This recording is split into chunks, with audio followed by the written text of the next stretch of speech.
నమస్తే అన్న, అందరికీ నమస్కారం. కువైట్ మరియు గల్ఫ్ దేశాలు మనం చూసుకుంటే అమెరికా పైన తిరుగుబాటు ప్రకటించాయన్నమాట.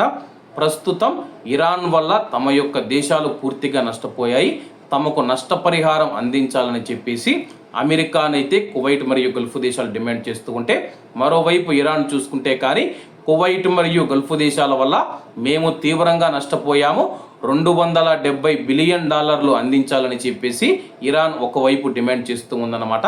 ప్రస్తుతం దీంతో మనం చూసుకుంటే యుద్ధానికి సంబంధించి అమెరికాకు ఇప్పటికే భారీ ఖర్చు అయిందన్నమాట. దాదాపు 3 నుంచి 4 లక్షల కోట్ల రూపాయలు అమెరికా ఇప్పటికే ఖర్చు చేసింది.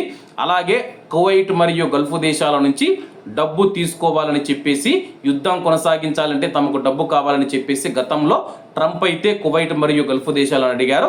$4 ట్రిలియన్ ఇస్తే కానీ ఇరాన్ మీద మేము యుద్ధం కొనసాగిస్తామని చెప్పేసి కువైట్ మరియు గల్ఫ్ దేశాలు అమెరికా మీద తిరుగుబాటు ప్రదర్శిస్తూ ఆ డబ్బును మేము ఇవ్వలేము, అలాగే అమెరికాలో మేము పెట్టుబడులు పెట్టేందుకు కూడా సిద్ధంగా లేమని చెప్పేసి తెగేసి చెప్పాయి. కువైట్ మరియు గల్ఫ్ దేశాలు పూర్తిగా మేము ఇరాన్ దాడుల వల్ల నష్టపోయాము, ఇరాన్ నుంచి మాకు నష్టపరిహారం ఇప్పించాలని చెప్పేసి కువైట్ మరియు గల్ఫ్ దేశాలు రివర్స్లో అమెరికా మీద ఒత్తిడి తెస్తూ ఉన్నాయి.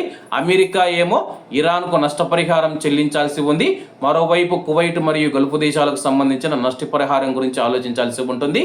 ఇరాన్, కువైట్, గల్ఫ్ దేశాలు అమెరికా మీద ఒత్తిడి తేవడంతో అయితే అమెరికా ఆర్థిక వ్యవస్థ ఆర్థిక సంక్షోభంలో కూరుకుపోయే అవకాశం ఉందన్నమాట. ప్రస్తుతం ఈ యొక్క యుద్ధాన్ని ఎలా ముగించాలి, కువైట్ మరియు గల్ఫ్ దేశాలను భయపెట్టి భారీగా డబ్బు దోచుకోవాలన్న అమెరికా ఆలోచన ఏదైతే ఉందో ప్రస్తుతం అయితే ప్లాన్ రివర్స్ అయ్యిందనమాట.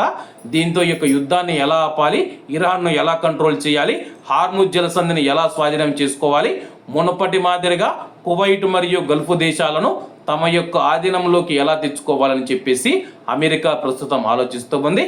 కాబట్టి అందరూ బాగుండాలి, అందులో మనం ఉండాలి. అందరికీ నమస్తే అన్న, జై హింద్.